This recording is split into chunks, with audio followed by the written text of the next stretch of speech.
একটু নিজেকে প্রশ্ন করি, এখানে চারটা কেস দেওয়া আছে। প্রথম কেস হলো যে স্টাডি অথবা হোম, একটা সিনারিও চিন্তা করি। কোনো একদিন তুমি জানো যে তোমার কয়েকদিন পর অ্যাডমিশন এক্সাম, তুমি জানো এই সময় তোমার ডিউটেড এক্সাম, এবং তোমার বুঝতেছো যে তোমার পড়াশোনার বহুত গ্যাপ আছে, তোমার এই সময় রিভিশন দেওয়া উচিত, তোমার এখন অনেক পড়া উচিত, বাকি আছে, তুমি এটা বুঝতেছো। বাট তোমার মন কি চাচ্ছে, এই সময় তোমার মন স্টাডি করতে চাচ্ছে, তোমার মন হচ্ছে আচ্ছা পড়া যাবে, বুঝতেছি আমার খারাপ লাগছে, আমার মন হচ্ছে ফোনটা চালায়, আমার মন চাচ্ছে, আমার ভালো লাগা কাজ করে এই ফোন চালায়, আমার ডোপামিন নিঃসরণ হয় এই ফোনটা চালায়। আমি কি করতেছি, আমি পড়াশোনাটা যতই ইম্পর্টেন্ট হোক না কেন, আমি আমার মনের ইচ্ছার দিকে যাচ্ছি, আমি ফোনটা চালাচ্ছি। Case number 1। কেস নাম্বার 2, তুমি খুবই টক্সিক একটা পার্সনের সাথে আসো, যে রিলেশনশিপে অনেক প্রবলেম হবে, সেই মানুষের তোমাকে বাধা দেয়, কন্টিনিউয়াস পেইন দেয়। তুমি জানো যে এই মানুষটাকে বাদ দিলে তোমার লাইফে সব হ্যাপিনেস চলে আসবে, বা তোমার মন চাচ্ছে সেই মানুষটার কাছে থাকতে, বা আমরা চাচ্ছি যে এই মানুষটার সাথে আমি থাকি, তার পিছনে টাইমটা ওয়েস্ট করি, তার পিছনে খারাপ লাগা থাকে, এবং আমরা এই টক্সিসিটি থেকে বাঁচিয়ে নিচ্ছি। আমি আমার হ্যাপিনেসটাকে বাদ দিই, আমার হ্যাপিনেস আমি সব স্যাক্রিফাইস করতেছি, আমি টক্সিক পার্সনের সাথে থাকতেছি। কেন? আমার মন চাচ্ছে। সিনারিও নাম্বার 3, যে তুমি জানতেছো যে তোমার যদি ভালো রেজাল্ট করতে হয়, তোমার ফ্রেন্ড সার্কেলটা ত্যাগ করতে হবে, তোমাকে প্রতিদিন বাইরে আড্ডা দিতে হবে না, তোমাকে রেগুলার ফোনে ফেসবুকে এরকম চ্যাটিং করতে হবে না, একদিনের মধ্যে তোমার রেজাল্টটা তুমি জানো যে এই কাজগুলো ভালো হবে, বাট তুমি কাজগুলো করতে পারছো না, কারণ তোমার মন চাচ্ছে যে এই মোমেন্টটাতে ভাই পড়াশোনা করিস না, তুই এখন বন্ধুদের সাথে টাইম দে, তুই এখন ফ্রেন্ডের সাথে একটু বাইরে যা, একটু ঘুরে আয়, কি সমস্যা? তুমি তোমার মনকে প্রাধান্য দিয়ে কি করো? তুমি সময় পড়াশোনা করতেছো না, তুমি নিজের উপর কাজ করতেছো না, তুমি এই সময় তোমার ফ্রেন্ডকে চুজ করো। কারণটা কি? তোমার মন। আবার যদি চতুর্থ জিনিসটা চিন্তা করি, যে আমি আজকে হয়তো অনেক মোটা অথবা অনেক শুকনা, আমি বুঝতে পারছি যে হ্যাঁ আমি যদি এই কাজটা করি, এই খাবারগুলো খাই, এই জন্য মোটা হচ্ছে, আমার হেলথটা ডিটেরিয়েট করতেছে, আমি এটা বুঝি।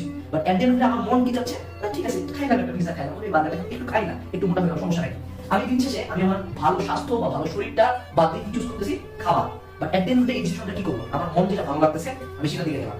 So at the end of the day যদি আমাদের লাইফে আমরা 90% খারাপ ডিসিশনের দিকে তাকাই, সেই খারাপ ডিসিশনগুলো জাস্ট বিকজ এই জন্য যে আমার মন চাচ্ছিল এটা, আমি জানি এটা আউটকাম কি, আমি বুঝতেছি এটা করা আমার ভুল হচ্ছে, at the end of the আমি আমার মনকে ফলো করতেছি, দ্যাটস হোয়াই এই বাজে জিনিসগুলো হচ্ছে। সো আমি এখানে জাস্ট 4টা উদাহরণ দিলাম, এরকম হাজার হাজার উদাহরণ তুমি জাস্ট সিম্পলি যদি বসে একটু চিন্তা করো, তুমি অবাক হয়ে যাবে যে তোমার লাইফের 99% খারাপ কাজের জন্য জাস্ট বিকজ তুমি তোমার মনের দিকটা ফলো করছো, তাই। সো এই জায়গা থেকে ব্যাপক কিভাবে আমরা জাস্ট সিম্পলি যদি একটা ক্যালকুলেশন করি, ডু হোয়াটস রাইট। এখন যদি আমরা আজকে থেকে একটু ট্রাই করি যে আমার এখন মন কি চাচ্ছে, এদিকে আমি ফোকাস করব না, যদি এটা মানুষ হিসেবে করা প্রচন্ড কঠিন, এবং এই ভিডিও জানতে সহজ তার মধ্যে 10% করতে পারবে, but do what's right. So তোমার যখন মনে হচ্ছে যে না এই সময় আমার পড়া উচিত, বাট তোমার মন চাচ্ছে এই সময় ফোন চালানো, আজকে থেকে তোমার মন যা বলবে অলওয়েজ না, তুমি তো বুঝবা যে কোনটা তোমার জন্য ভালো, কোনটা তোমার জন্য খারাপ। সো আজকে থেকে তোমার মন যদি বলে না ওই ফোনটা চালাই, একটু পড়াশোনা করতে না, তুমি ঠিক ওই সময় পড়াশোনাটাকে চুজ করবা। হ্যাঁ, এটা কিছু পয়েন্ট আছে। পয়েন্ট বলতে তুমি 80% টাইম ফেল করবা, 80% তুমি তোমার মনের বিরুদ্ধে যেতে পারবা, বাট এই যে 20% it will increase day by day, এটা প্রতিদিন প্লাস হতে থাকবে। পুরো একটা সময় লাইফের একটা পয়েন্টে কন্টিনিউয়াস মনের এগেইনস্টে যাইতে যাইতে তুমি এমন একটা পর্যায়ে আসবে যে না তুমি এখন তোমার মনই যাবে ভালো কাজটা করতে। এটাই হলো যে নফসের বিরুদ্ধে যে জিহাদটা, সেটা।